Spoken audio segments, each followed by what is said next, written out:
नमस्कार, मैं आरबी सिंह यादव और आप देख रहे हैं मेरा YouTube channel RB Singh Yadav editor. आज मैं आपको भारतीय राजनीति में ज़बरदस्त उलटफेर की एक घटना पर यह वीडियो बनाकर भेज रहा हूँ। इसमें आप देखेंगे कि जो स्मृति ईरानी कभी राहुल गांधी को पानी पी पी कर पल पल पर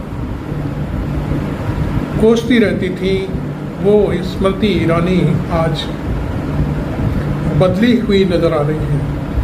एक चैनल पर आज उनका इंटरव्यू चला और वो जैसे ही चैनल ने उस इंटरव्यू को लोड किया उसके बाद तो वो पूरे हिंदुस्तान में वायरल हो गया। जो राहुल गांधी के बारे में बोली हैं वो चीज़ मैं आपको भी सुनवा देता हूँ, उसके बाद फिर हम आगे बात करेंगे आपसे। लगता है कि राहुल गांधी की पॉलिटिक्स में एक चेंज आया है। पॉलिटिक्स में चेंज आया है। He thinks he has tasted success.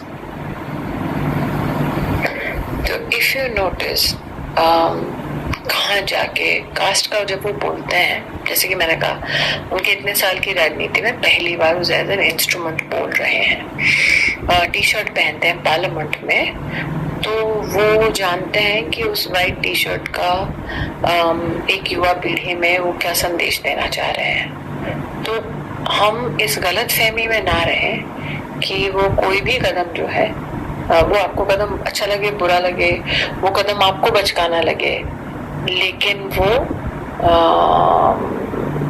तो सुना आप टी शर्ट पहनते हैं, उससे युवाओं को बड़ा संदेश मिलता है। ये वही स्मृति ईरानी है जो सदन में खड़े होकर झूठ बोलती थी कि राहुल गांधी महिलाओं की तरफ से गलत संदेश देते हैं, राहुल गांधी फ्लाइंग किस देते हैं, और वही स्मृति ईरानी राहुल गांधी की सफेद टी शर्ट की तारीफ करते हुए नजर आ रहे हैं। अब ऐसे में सवाल ये खड़ा होता है कि क्या स्मृति ईरानी ने पाला बदलने की तैयारी पूरी कर ली है?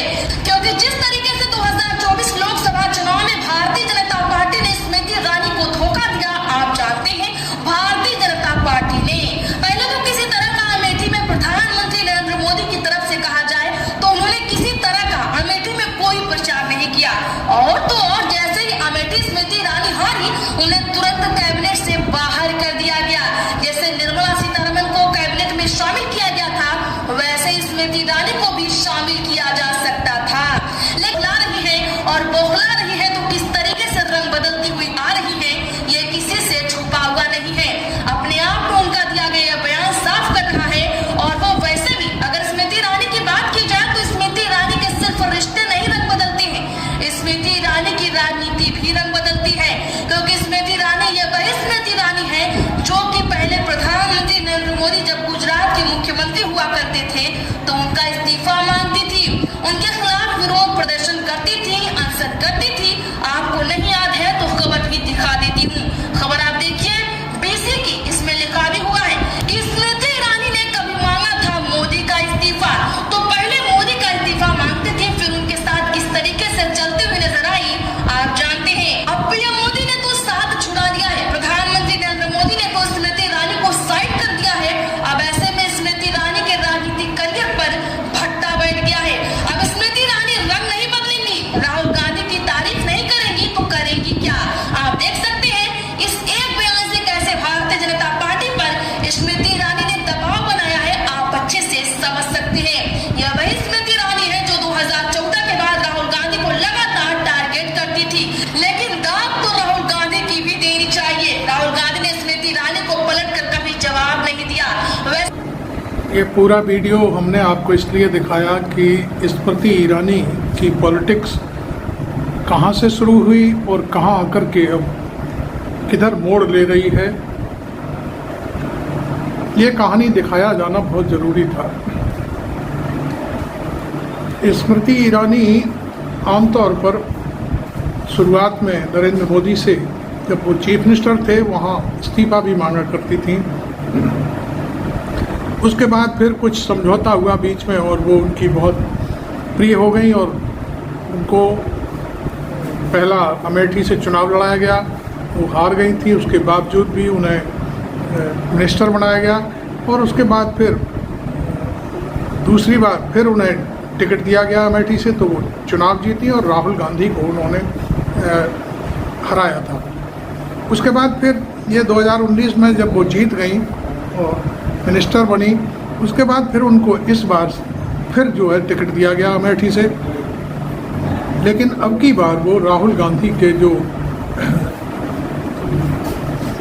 मैं क्या कहूँ उनको जो मेंबर्स, घरेलू मेंबर्स थे, शर्मा जी, या ये कहें कि वो कांग्रेस पार्टी के जो अध्यक्ष हैं,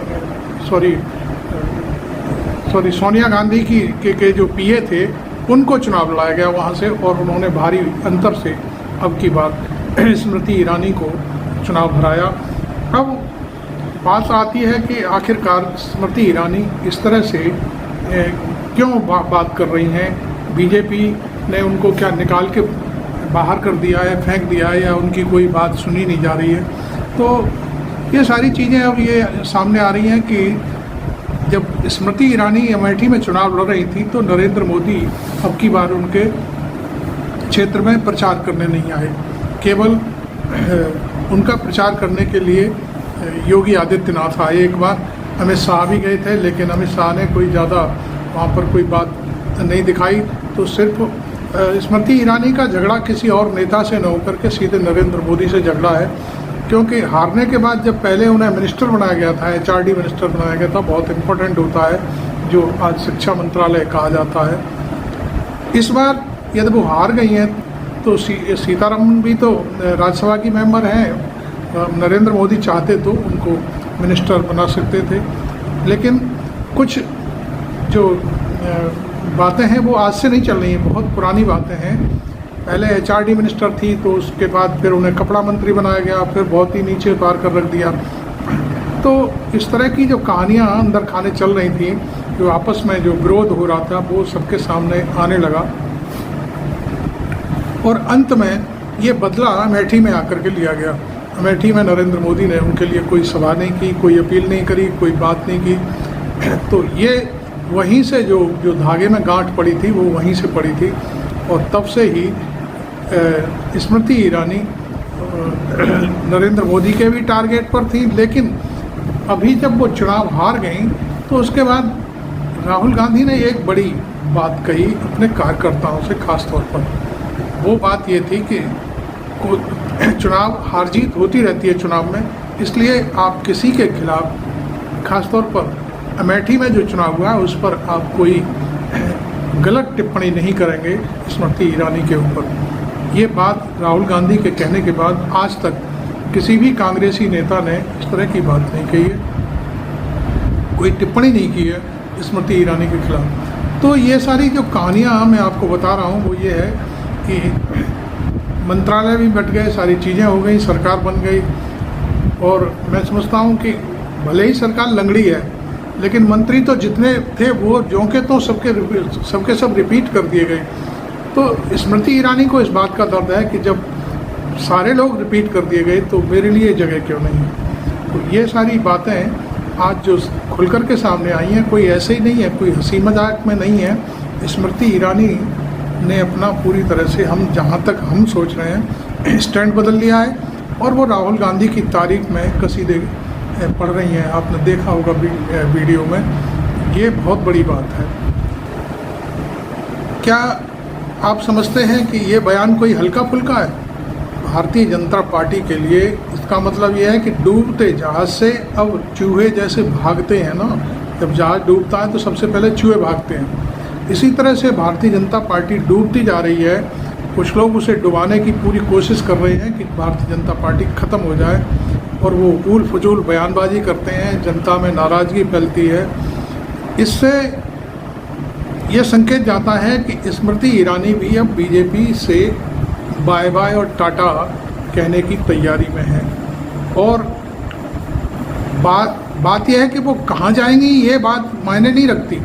बात यह है कि वो पॉलिटिक्स में अपनी पॉलिटिक्स को जिंदा रखना चाहती है। उनके अंदर अभी राजनीति करने का मादा है, वो राजनीति करेंगी। और राजनीति में ये छोटी मोटी बातें होती हैं, संसद में या पार्लियामेंट के बाहर कोई भी किसी के खिलाफ बयान देता है तो ये तो राजनीति में ये सब चलता रहता है। राहुल गांधी ने कभी किसी चीज़ का बुरा नहीं माना।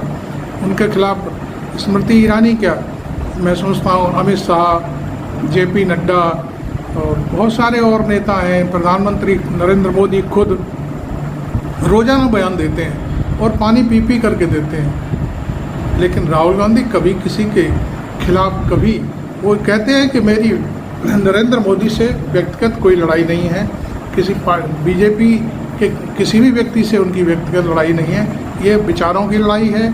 और इस समय जो काम चल रहा है, भारतीय जनता पार्टी जो पॉलिसी बना रही है, उस पॉलिसी पर मेरा विरोध है। वो हमेशा वो यही कहते हैं कि मैं जो भी पॉलिसी बनेगी, पॉलिसी ठीक होगी, जनता के लिए होगी तो मैं विरोध नहीं करूँगा, और पॉलिसी गलत होगी, जनता के लिए खराब होगी तो मैं निश्चित तौर पर उसका विरोध करूँगा। और यही बातें हैं राहुल गांधी संसद से लेकर और ज़मीन तक, जहाँ पॉलिटिक्स करते हैं, जहाँ उन्हें मौका मिलता है बोलने का, वहाँ जनता की आवाज़ उठाते हैं। अब की बार उन्होंने जो काम किया है वो बहुत ही गजब का है, और जातीय जनगणना के लिए उन्होंने एक कदम उठाया है और कह दिया है कि इसी संसद में जातीय जनगणना शुरू होगी और मैं पास कराऊंगा, ये वादा किया है उन्होंने। तो मैं समझता हूँ स्मृति ईरानी ने इस बात को भी अब अंदाज़ा लगा लिया है कि अगला जो भविष्य है वो राहुल गांधी का है और कांग्रेस का है। तो थैंक यू वेरी मच। ये वीडियो मेरे सामने वायरल होकर के आया था तो मैंने सोचा आपको भी सुना दूं। और आपको ये वीडियो कैसा लगा ज़रूर लाइक करें और मुझे फॉलो भी करें। मेरे चैनल को सब्सक्राइब करना बिल्कुल ना भूलें। बहुत अच्छा लगता है जब एक सब्सक्रिप्शन हमें मिलता है तो हमारी ताकत बढ़ती है, हमारी पत्रकारिता को पसंद किया जाता है, ऐसा हम सोचते हैं। Thank you very much. RB Singh Yadav.